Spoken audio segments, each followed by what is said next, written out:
17. This is according to our grid, which doesn't seem to match what they're doing out on track.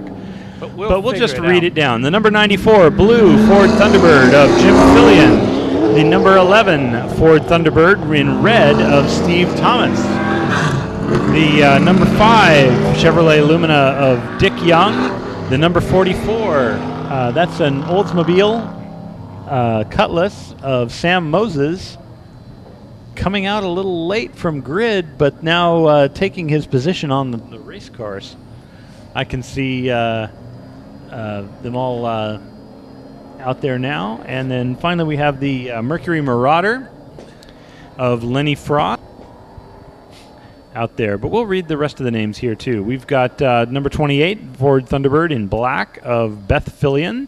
The number 94 red Ford Thunderbird of Bob Lavinia. The number 12 Ford Thunderbird of Davis Goodell. The number 20 Oldsmobile Cutlass of Kay Young. And the number 2 Pontiac Grand Prix of Tom Clower. And I don't think we're seeing the number 46 Chevrolet Impala again. No, they were looking at the gauges and doing everything but tapping on them, hoping they would change. So I think there's probably time and history have caught up with that car for the time being.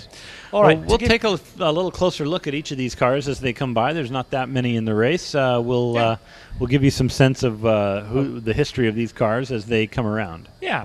Well, just for example, we'll start with some for examples. The number 17 car, 1993 Western Auto Chevy Lumina. Original driver Darrell Waltrip. Danvers Stuff is driving it now. Basically, here you go. Some Waltrip statistics on this. 3-time Winston Cup champion, 81, 82, 85, 84 Winston Cup wins, tied for third on the all-time list. So this car is voted NASCAR's most popular driver in 1989 and 1990. So it doesn't seem like that long ago that Darrell Waltrip was a current race car driver. Scary thought. Number 94 is the Mac Tonight McDonald's Ford Thunderbird that Bill Elliott drove. And he drove it in the 1994 Busch Series. And it was used by McDonald's in a lot of promotions, you can figure. Finally, it was restored by Jim Barfield. And it's currently being driven by Jim Fillion, of course. Jim Fillion of La Jolla, California. It's the 1965 Impala SS. Here we go. We're looking at our field now. Let's see.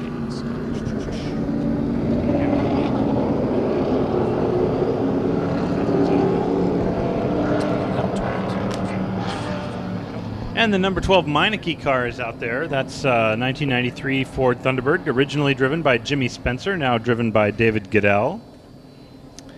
And on the pole position today, the 1990 Oldsmobile of Rob Moroso, currently driven by Kay Young.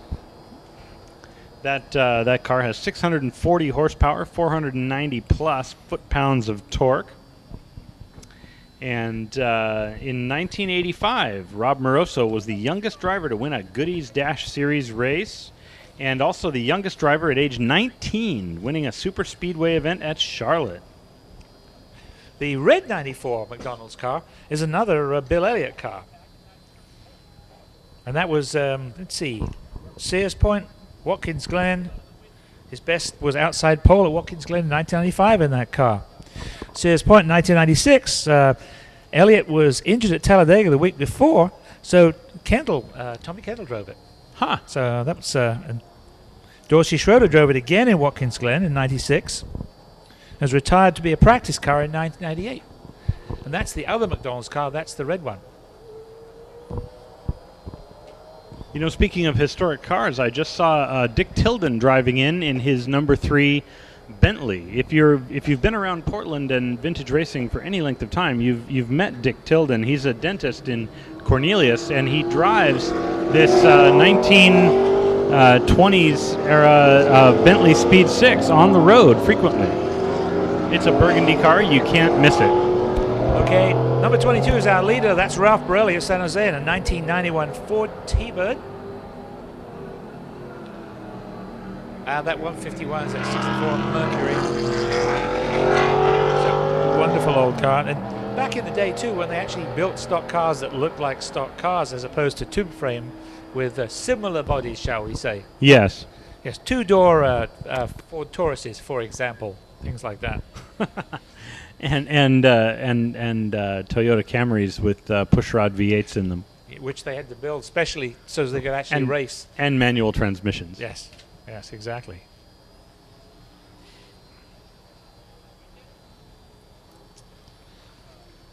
Well, we'll wait till they come around again.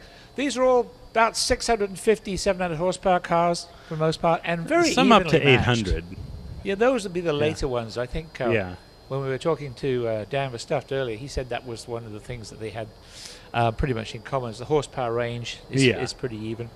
He also said, and you can imagine this, that the most fun place for them to go is down into the south, into NASCAR's home, and when they're racing down there, people are practically wiping tears away. Now the number 17 Western Auto car is taking over the lead there, and that's Dan Verstuff himself and Chevy Lumina. Oh, Sam Moses in the number 44 Bandit Oldsmobile coming off track. What's going on, Dan? Sam? It looks like Sam's coming around to talk to the scrutineers. Talking to the stewards. I'm guessing this has something to do with retaking his position in the grid.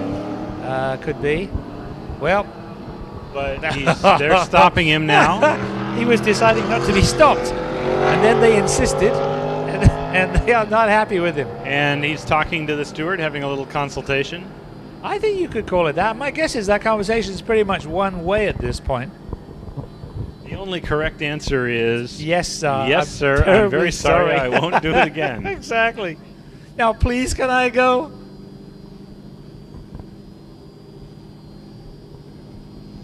Now, that car raced in the Kelly American Challenge in 1983 with Sam Moses as the driver in the IMSA series. And this car originally had its start in NASCAR, running some Busch Series races, and then was moved over to the IMSA Series, running road courses. Right. And Sam wrote his iconic book, Fast Guys, Rich Guys, and Idiots, about his experiences in IMSA that year.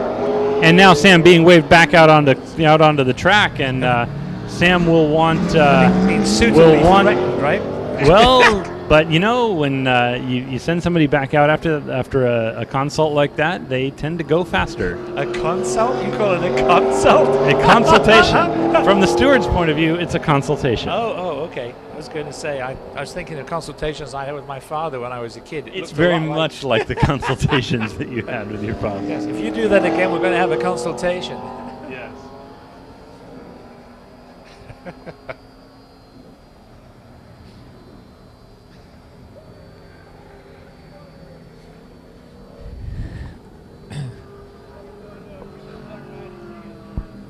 And the number 151 Mercury Marauder coming by now. Randy Frost out of Vancouver, that would be. And that man is doing a lot of work in that car. A real non-tube frame, drum brakes, 3-speed, no power steering. Yeah, that car's a workout. Yeah, it sure is. But it looks. It's a real car, you know. It's just the same as that. It's too bad about Roy Main's 65 Chevrolet. Well, it is, and you know, it's but it is neat to see that, because that's the way they built them and that's the way they raced them. Got a lead change now. Number 22, Ralph Borelli, San Jose, and that 91 Ford T-Bird is back in front. Sam Moses chewing up the track as he... in hot pursuit, literally and figuratively, actually. Yes. If you're going to be doing hot pursuit on a day like this in a car like that, what would it be? He's kind of parachuted back in the middle of the field, so what? Yeah. Somebody to race with, that's all we're really worried about anyway. You know?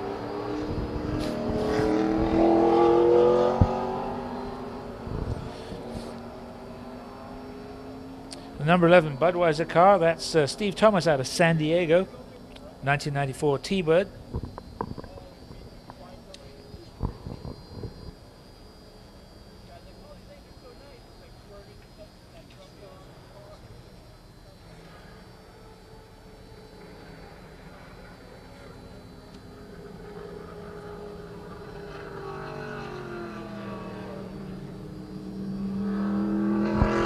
Kay Young coming around to the number 20 car. Lenny Frost in the 151. Still doing some heavy lifting out there. And now we have a lead change here, and it's The number 94. 94 car coming around in the lead. That's car formerly driven by Bill Elliott. And that is the nighttime McDonald's car.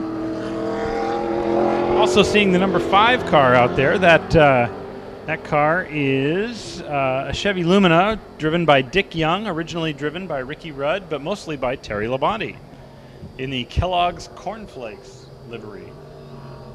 Doesn't have a... The number 12 Meineke car coming around now. That's David Goodell driving a car formerly driven by Jimmy Spencer. You know, I always thought that GM and Ford both missed a huge bet not offering a decal package for real fans. Oh, yeah. You know? So you could actually take what's a perfectly ordinary looking car and slap all this stuff on it and make it cool. Probably cool enough to get stolen anyway. Well, I would think that a lot of people would do that. I mean, a lot of people do stick stickers. Note the number of pickup trucks that you see with the big number 3 in that familiar script. Yeah. Running around with. I bet if you could sell somebody the sticker package of their favorite driver to put on their street car, a lot of people would do it, Yeah. and it would go towards the whole notion of winning on Sunday and selling on Monday. Well, and if you were in high school, how could you resist any of this? You couldn't. And looks like the Ralph Borelli in the lead again, coming up to lap the vintage stock car. Sam Moses also gaining on the leaders. Yeah. Well, it looks to me as though this is a classic case of lap traffic here. Yeah. Of that Mercury Marauder. Well, that Marauder is going to be awfully large and difficult to get around. Most places in the racetrack. Well, let's put it this way: it's not exactly going to hold a tight line, is it? No, not exactly, and it's big to get around. Now, there's the number 94 McDonald's car. That's a car that was driven by Bill Elliott, Tommy Kendall, and Dorsey Schrader. And right now, the car is driven by Bob Lavinia of Paradise Valley, Arizona. And that's a 1994 Ford Thunderbird in the red and yellow McDonald's livery. That's great. Tommy Kendall is a Facebook friend of mine. Well, you should tell him you saw his car today. I will. And it looks like it's running just fine. Yes, apparently at Sears Point in 1996, Bill Elliott had been injured at Talladega the week before, and so Kendall went out at Sears Point, wrecked the primary car, and this was the backup car, and he drove this car in the race. Doesn't sound like a tremendously successful weekend, though, does it? Well, maybe not. Let's see, your driver gets injured, so your number 2 guy goes out and crashes the good car, and he gets this car, which is the spare. Oh, definitely. And here's now. Sam Moses coming around Kay Young. And he's right behind the leaders now. He's got the bit between his teeth, I'd say. I think he might be a lap down, but oh, I'm sure he is, yeah. But he's nominally running in the 3rd position. Yes. Well, face it, even if you're a lap down, you pass every one of these guys. It's not like you're going to say, let go, he's a lap down. He's just trying to re-lap himself. You know? Yes. It doesn't work that way. I don't think you're going to recover from being a lap down in a 20-minute sprint race. No, I think he just wants to go around everybody. So as far as he's concerned, he's past the leader. Yes.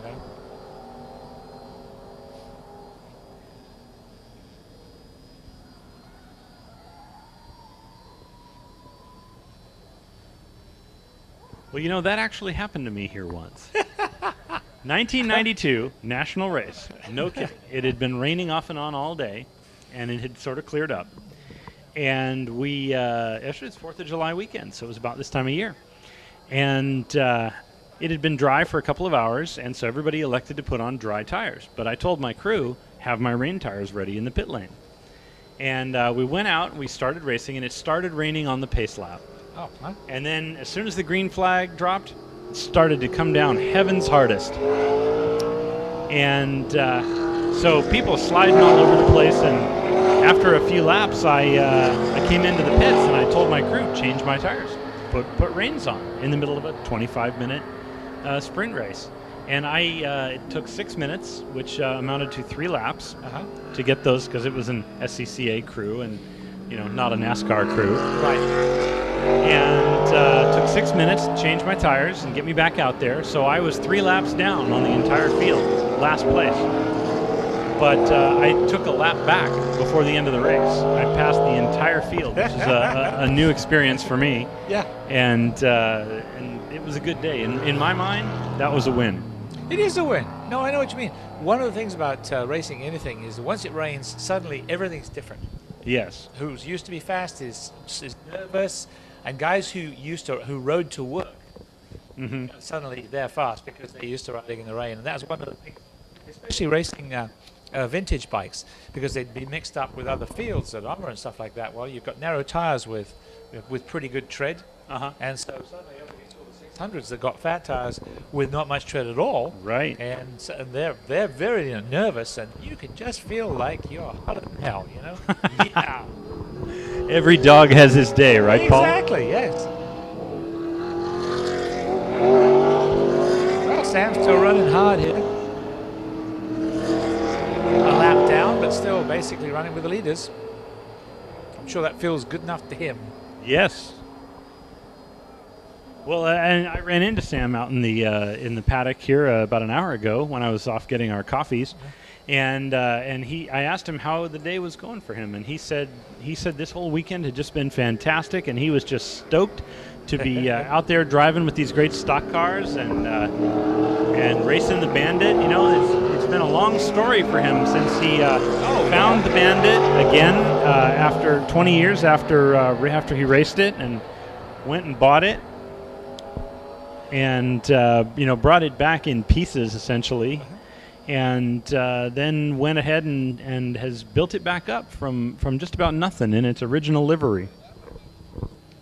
That is a Citroen Mahari down in the parking lot with a plastic body that it is a 2CV with a plastic Jeep body, which unfortunately drastically affected by ultraviolet rays, so it becomes extremely fragile. Paul Ingram has come up to rejoin us. We have a few questions we'd like to ask you, Paul. I think we have a bone to pick with you. So apparently everybody else out there believed what you said about how the clutch was going out and you're just going to go around and take it easy because you were just glad to be here, That's true, but I found, if you take a handful of grit and you throw it in the bell housing, it roughs that clutch up. And once it hooks up, it's really good. So I learned a lot from the guys in front of me for the first 2 days, and running with the car in third gear all the time. See, that's just what you said. Yeah. That's what you said, see? I said that when you were up here watching. I said, I think he's been running around in third gear for the last 2 days, and now he's finally got the other gears. Now, for folks, we're talking to Paul Ingram. Paul's the driver of the Lady Bird in the Group 7 race. The silver car that won the race just prior to this one. And he had been up here and telling us about how he was just taking it easy and had all these clutch problems. And then he went out and won this race going away. Exactly. Just left everyone else behind. So how did the Lady Bird handle today, Paul? The Lady Bird handled exceptionally well today. I got the clutch was hooking up finally, and it really surprised me in a couple of turns. The chicane, I lost it a little bit there because I had too much power. It was down 5-minute warning's been given on the grid for all cars in race group 3. 5-minute warning's been given on the grid for all cars in race group 3. That was the big thing. Wow. Well, it certainly all came together for you today in your race, and you looked fantastic out there. There were some very good drivers out there, and it was a challenge to get around them. They drove very well, held their lines, waved me by when they saw that I was threatening, and so I really want to thank everybody that was out there driving. We had a good session. Super duper. Thank you so much. And here come our winners from the NASCAR, the 94, the McDonald's Knights, the 22 Maxwell House car, and the third is number 17, the Western. The 94, your winner.